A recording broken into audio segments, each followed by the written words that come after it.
नमस्कार। मुंबई के निकट वज्रेश्वरी में पितृदोष निवारण पूजा शिविर का आयोजन हो रहा है। जिनको अश्लेषा, मघा, रेवती, मूल व ज्येष्ठा नक्षत्र हो, उनको इस शिविर में अवश्य भाग लेना चाहिए। पूर्वजों का आशीर्वाद लिए बिना कोई भी कार्य सफल नहीं होता।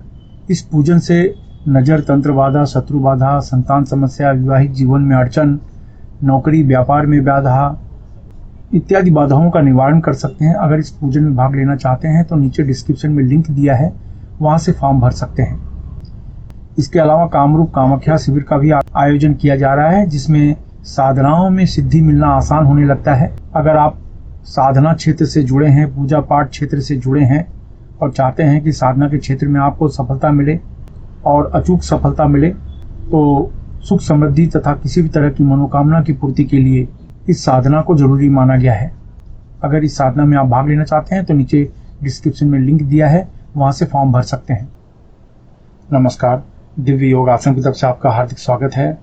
आज हम रक्त दंतिका रहस्य की चर्चा करेंगे और जानने की कोशिश करेंगे कि रक्त दंतिका के द्वारा हम अपने जीवन में क्या क्या बदलाव प्राप्त कर सकते हैं, क्या क्या लाभ ले सकते हैं और उसके लिए हमें क्या करना चाहिए।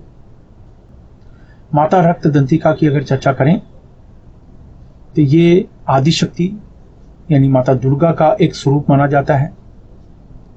इनके अंदर अपार और अचूक प्रकार की शक्तियां होती हैं।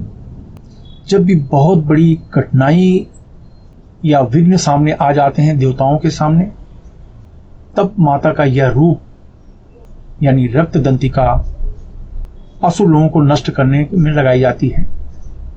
माता रक्त दंतिका का जो लाभ होता है वो ये होता है कि इनकी साधना करने से, इनकी उपासना, व्रत, पूजा, उपवास करने से किसी भी तरीके का शत्रु हो, किसी भी स्वभाव का शत्रु हो, कहते हैं ना कि असुर स्वभाव, बहुत ही गंदे से गंदे स्वभाव वाला भी कोई शत्रु हो, ऐसे शत्रुओं को नष्ट करने की क्षमता इस मंत्र के अंदर होती है।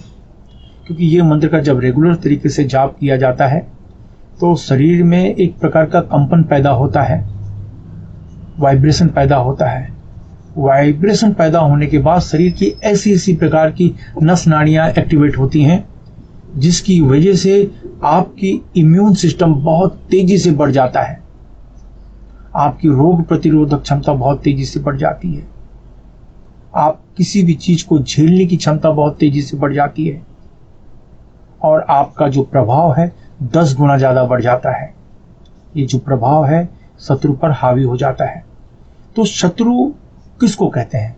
शत्रु क्या कोई व्यक्ति होता है? तो व्यक्ति तो होता है।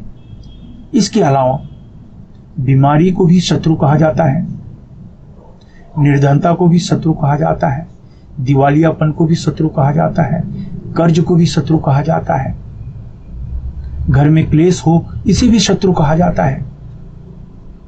घर में कोई शुभ कार्य नहीं हो रहा है तो ये भी एक प्रकार का शत्रु है आपका। व्यापार ठीक ढंग से नहीं चल रहा है, ये भी शत्रु है आपका। नौकरी में तरक्की नहीं मिल रही है, ये भी शत्रु है। तो शत्रु सिर्फ व्यक्ति को नहीं कहते। जिस चीज से आपको अड़चन आ रही है, जो विघ्न आ रहे हैं, वो भी आपके शत्रु माने जाते हैं। तो शत्रु कोई भी हो, किसी भी रूप का हो, किसी भी स्वरूप का हो, माता रक्त दंतिका की आराधना करने वाले उपासक को लाभ मिलता ही है। हर तरीके से सुरक्षा उनको मिलती ही है, कि चाहे पारिवारिक रूप से हो, मानसिक रूप से हो, आर्थिक रूप से हो, आध्यात्मिक रूप से हो, हर तरीके से आपको लाभ मिलता है। तो आइए जानते हैं इनका अभ्यास कैसे करें। ढीले ढाले वस्त्र पहनकर किसी भी शांत कमरे में बैठ जाएं। अगर आप जमीन पर नहीं बैठ सकते तो किसी कुर्सी पर या सोफे पर शांत होकर बैठ जाएं। याद रखें, बिस्तर में न बैठें। अपने सामने माता रक्त दंतिका का चित्र इंटरनेट से निकाल लें।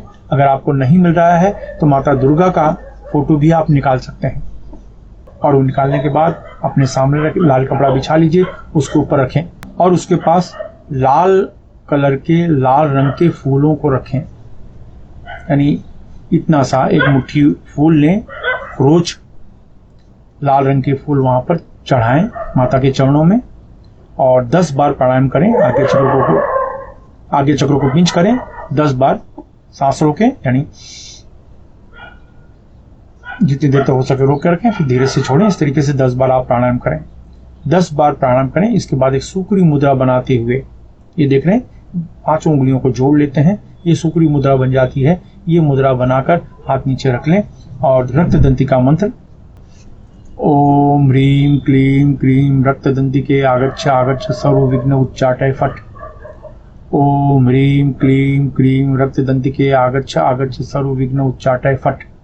ओम ह्रीं क्लीं क्रीं रक्तदंतिके आगच्छ आगच्छ सर्वविघ्न उच्चाटय फट्। ओम ह्रीं क्लीं क्रीं रक्तदंतिके आगच्छ आगच्छ सर्वविघ्न उच्चाटय फट्। इस मंत्र का उपांशु जाप करें, यानी धीमी आवाज में जाप करें। आपकी आवाज आपके कमरे से बाहर जाने न पाए। इस मंत्र को 21 माला 21 दिन तक करना चाहिए। फिर से कहता हूँ, इस मंत्र को 21 माला 21 दिन तक करना चाहिए और इससे बेहिसाब अनुभव आप प्राप्त करेंगे। 22वें दिन किसी को फल या भोजन का दान कर दें। पैसे दान न करें। पैसे दान करना हो तो मंदिर की दान पेटी में दान करें। लेकिन इसके बाद आप अपने जीवन में बहुत बड़ा बदलाव महसूस करेंगे।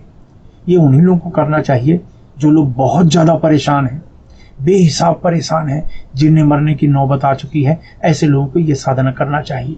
जब चारों तरफ से निराश हो जाए तो ये साधना करनी चाहिए।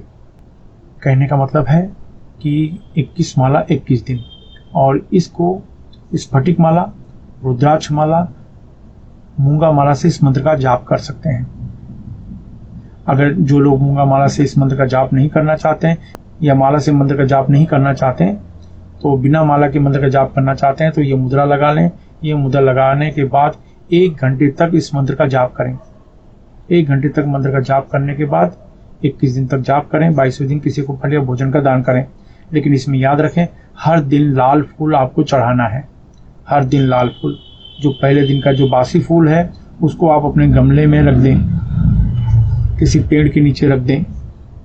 लेकिन हर दिन लाल फूल आपको चढ़ाना है, यानी 21 दिन तक। ये अगर पति पत्नी मिलकर करें तो सोने पे सुहागा बहुत ज़्यादा फायदा होगा।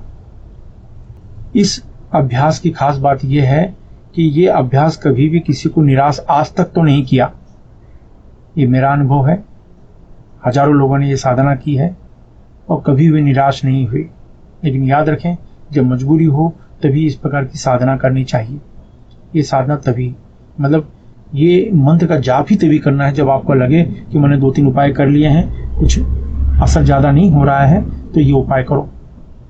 माता का जो ये स्वरूप है रक्तदंती का, बहुत ही तेज, बहुत ही तीव्र और बहुत ही उग्र और बहुत ही शक्तिशाली माना जाता है।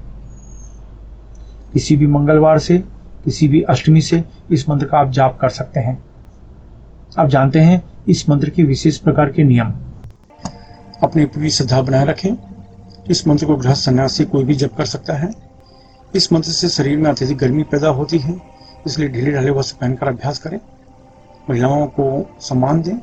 पति पत्नी अगर इस मंत्र का अभ्यास करें तो 10 गुना ज़्यादा लाभ मिलता है। अगर आप नौकरी कर रहे हैं, बेरोजगार हैं या आप विद्यार्थी हैं, गृहिणी हैं, तो इस मंत्र को पूरी दिशा की तरफ मुँह करके जपें। अगर आप व्यापार कर रहे हैं या कला के क्षेत्र में हैं तो इस मंत्र को पश्चिम दिशा की तरफ मुँह करके जपें। अगर आप लॉटरी, सट्टा, शेयर मार्केट से जुड़े हैं या बैंकिंग क्षेत्र, मेडिकल क्षेत्र, होटल के व्यवसाय के क्षेत्र में हैं तो इस मंत्र को उत्तर दिशा की तरफ मुँह करके जपें। अगर आप जमीन खरीदने बेचने का कार्य करते हैं, खेती का कार्य, कोयला, लोहा, चमड़ा तथा तेल के क्षेत्र में हैं, या कोई ऐसा कार्य करते हैं जिसमें आपको ब्रोकरेज देना पड़े या लेना पड़े, यानी दलाली लेनी पड़े या देनी पड़े, तो इस मंत्र को दक्षिण दिशा की तरफ मुँह करके जपें। इस मंत्र का जाप 18 वर्ष के ऊपर कोई भी स्त्री पुरुष कर सकता है। याद रखें, जब भी आप कोई अच्छे कार्य की शुरुआत करते हैं या संकल्प करते हैं, तुरंत कोई न कोई अड़चनें आनी शुरू हो जाती है। इसलिए प्रबल संकल्प के साथ अभ्यास करें।